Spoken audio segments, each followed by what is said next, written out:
हिंदू धर्म ग्रंथों के अनुसार एक बार देवताओं ने अपनी शक्ति के अहंकार में चूर होकर महर्षि दुर्वासा का अपमान कर दिया था। तब महर्षि दुर्वासा ने क्रोधित होकर देवताओं तथा स्वर्ग को श्रीहीन एवं गतिहीन होने का श्राप दे दिया। दुर्वासा के श्राप के कारण देवलोक के साथ साथ समस्त जीव जगत में हाहाकार मच गया। तब सभी देवता भगवान विष्णु के पास गए और उनसे मदद करने की प्रार्थना की। उसी समय भगवान विष्णु ने उन्हें असुरों के साथ मिलकर समुद्र मंथन करने का उपाय बताया और ये भी बताया कि समुद्र मंथन करने से अमृत निकलेगा, जिसे ग्रहण कर आप लोग अमर हो जाओगे। ये बात जब देवताओं ने असुरों के राजा बलि को बताई तो वे भी समुद्र मंथन के लिए तैयार हो गए। वासुकी नाग की रस्सी बनाई गई और मंदराचल पर्वत की सहायता से समुद्र को मथा गया। उसी समय भगवान विष्णु ने कच्छप अवतार लिया था तथा अपनी पीठ पर मंदराचल पर्वत का भार लेकर समुद्र मंथन में महत्वपूर्ण भूमिका निभाई थी। समुद्र मंथन से उच्चैश्रवा घोड़ा, ऐरावत हाथी, देवी लक्ष्मी, भगवान धन्वंतरी सहित 14 रत्न निकले जो जीवन और जगत के सूक्ष्म रहस्यों को उजागर करते हैं। समुद्र मंथन को अगर सूक्ष्म दृष्टि से देखा जाए तो हम पाएंगे कि अमृत अर्थात दिव्य शक्ति को पाने का रास्ता आसान नहीं होता। उसके लिए पहले मन के विकारों को दूर करना पड़ता है और अपनी इंद्रियों पर नियंत्रण करना पड़ता है। समुद्र मंथन में 14वें स्थान पर अमृत निकला था। इसमें 5 है काम इंद्रियां, 5 जनेंद्रियां तथा अन्य 4 हैं मन, बुद्धि, चित्त और अहंकार। इन सभी पर नियंत्रण करने के बाद ही हमें अमृत अर्थात परमात्मा की प्राप्ति हो सकती है। जब समुद्र मंथन की शुरुआत हुई तो सबसे पहले कालकूट विष निकला। उस विष अर्थात हलाहल का तेज इतना प्रचंड था कि संपूर्ण ब्रह्मांड में हाहाकार मच गया।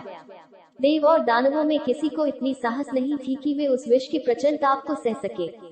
तब भगवान शिव ने आगे आकर जगत कल्याण के लिए उस विष का पान कर लिया, क्योंकि अगर वे ऐसा नहीं करते तो उस विष की अग्नि में समस्त सृष्टि क्षण भर में ध्वस्त हो जाती। इससे तात्पर्य है कि अगर हमें अमृत की इच्छा है तो सबसे पहले हमें अपने मन को मथना पड़ेगा, और जब हम अपने मन को मथेंगे तो सबसे पहले बुरे विचार ही बाहर निकलेंगे। यही बुरे विचार विष हैं। इन विष रूपी बुरे विचारों को जब तक हम अपने से दूर नहीं करेंगे तब तक हमें अमृत कलश अर्थात दिव्य शक्ति की प्राप्ति नहीं हो सकती, जगत का कल्याण नहीं हो सकता।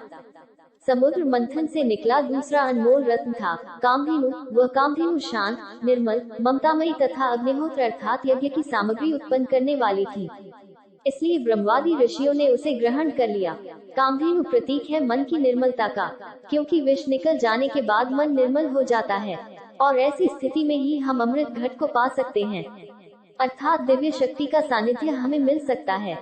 समुद्र मंथन से निकलने वाला तीसरा अनमोल रत्न था उच्चैश्रवा घोड़ा। इसका रंग सफेद तथा अलौकिक गुणों से संपन्न अति तीव्र गति से दौड़ने वाला था, जिसे असुरों के राजा बलि ने अपने पास रख लिया। जीवन रहस्य की दृष्टि से देखें तो उच्चैश्रवा घोड़ा मन की गति का प्रतीक है, क्योंकि मन की गति ही सबसे तीव्र मानी गई है। आशय यह है कि यदि आपको अमृत कलश पाना हो या अलौकिक शक्ति को आत्मसात करना हो तो अपने मन की गति पर विराम लगाना होगा, तभी आपके सफलता के मार्ग प्रशस्त होंगे। समुद्र मंथन से निकलने वाले अनमोल रत्नों में चौथा रत्न था ऐरावत हाथी, जिसके 4 बड़े बड़े दांत थे तथा उसकी चमक कैलाश पर्वत से भी अधिक थी। इस ऐरावत हाथी को देवराज इंद्र ने रख लिया।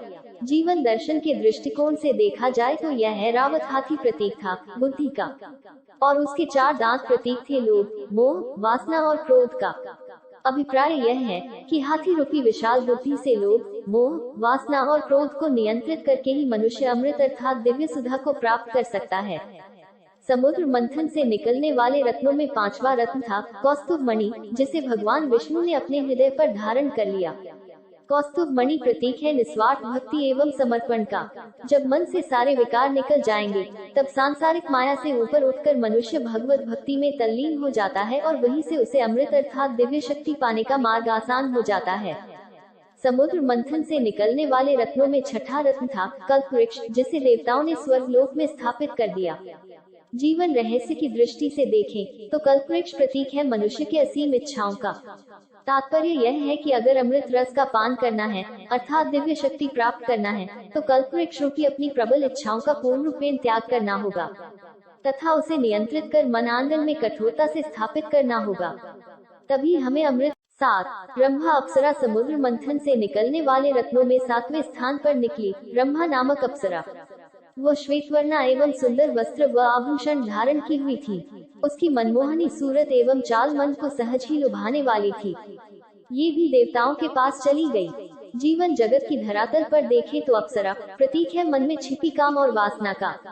तात्पर्य यह है कि जब आप किसी विशेष उद्देश्य में लगे होते हैं, तब अपने अंदर छुपी काम वासना आपके मन को विचलित करने का पूरा प्रयास करती है।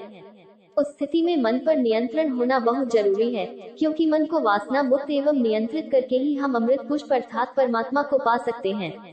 8. देवी लक्ष्मी समुद्र मंथन से निकलने वाले रत्नों में 8वीं रत्न थी देवी लक्ष्मी।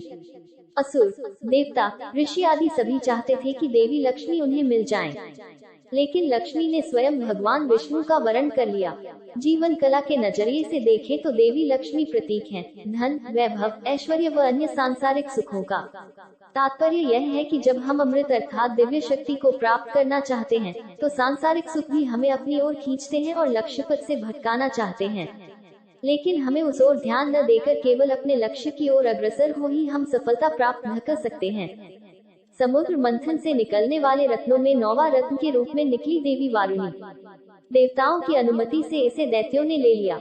वारुणी का अर्थ है मदिरा यानी मादक पदार्थ। यह एक ऐसी बुराई है जिसके सेवन से मनुष्य अपना व्यक्तिगत संस्कार से दूर हो राक्षसी प्रवृत्ति को धारण कर लेता जाता है।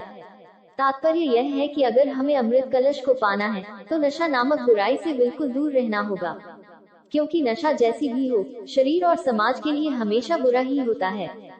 समुद्र मंथन से निकलने वाले रत्नों में 10वें रत्न थे चंद्रमा। इस चंद्रमा को भगवान शिव ने अपने मस्तक पर धारण कर लिया। चंद्रमा प्रतीक है शीतलता का, अर्थात जब आपका मन बुरे विचार, लालच, वासना, नशा आदि से मुक्त हो जाएगा तो उस समय वह चंद्रमा की तरह शीतल हो जाएगा। तात्पर्य ये कि अगर दिव्य कलश यानी अमृत पाना हो तो मन को सरल एवं शीतल बनाना होगा। इसके बाद समुद्र मंथन से निकलने वाले रत्नों में 11वां रत्न था पारिजात वृक्ष। इस वृक्ष की विशेषता थी कि इसके स्पर्श मात्र से ही तनमन की सारी थकान मिट जाती थी। ये भी देवताओं के हिस्से में आ गया। जीवन रहस्य की दृष्टि से देखा जाए तो समुद्र मंथन से पारिजात वृक्ष के निकलने का अर्थ वो शीतल शांति है जिसे सफलता प्राप्त होने से पहले मनुष्य अनुभव करता है। जब आप अमृत अर्थात दिव्य ज्योति के निकट पहुंच जाते हैं, तो आपकी थकान स्वयं ही दूर हो जाती है और मन में असीम शांति का एहसास होने लगता है। समुद्र मंथन से निकलने वाले अनमोल रत्नों में 12वां रत्न था पांचजन्य शंख। इसे भगवान विष्णु ने अपने पास रख लिया। शंख को विजय का प्रतीक माना गया है। साथ ही इसकी ध्वनि भी बहुत ही शुभ तथा समस्त ब्रह्मांड में जीवन का संचार करने वाली होती है। जब आप अमृत अर्थात ईश्वरीय शक्ति से एक कदम दूर होते हैं तो मन का खालीपन ईश्वरीय नाद यानी स्वर से भर जाता है। इसी स्थिति में आपको ईश्वर का साक्षात्कार होता है। समुद्र मंथन से निकलने वाले 14 अनमोल रत्नों के अंत में भगवान धन्वंतरी अपने हाथों में अमृत कलश लेकर निकले। भगवान धन्वंतरी प्रतीक हैं निरोगी तन व निर्मल मन का। तात्पर्य ये कि जब आपका तन निरोगी और मन निर्मल होगा तभी इसके भीतर वह दिव्य ज्योत प्रज्वलित होगा जिससे आपको परमात्मा की प्राप्ति होगी। संक्षिप्त में समुद्र मंथन को जीवन जगत की कसौटी पर देखा जाए 14वें स्थान पर जो अमृत कलश निकला उसमें 5 कामेंद्रियां, 5 जननेंद्रियां तथा अन्य 4 हैं मन, बुद्धि, चित्त और अहंकार। इन सभी पर नियंत्रण करने के बाद ही हमें परमात्मा का सानिध्य मिल सकता है। अगर आपको ये जानकारी अच्छी और रोचक लगी हो तथा आपने अभी तक मेरे चैनल काव्य कोमल को लाइक एवं सब्सक्राइब नहीं किया हो तो प्लीज इस चैनल को लाइक एवं सब्सक्राइब करें।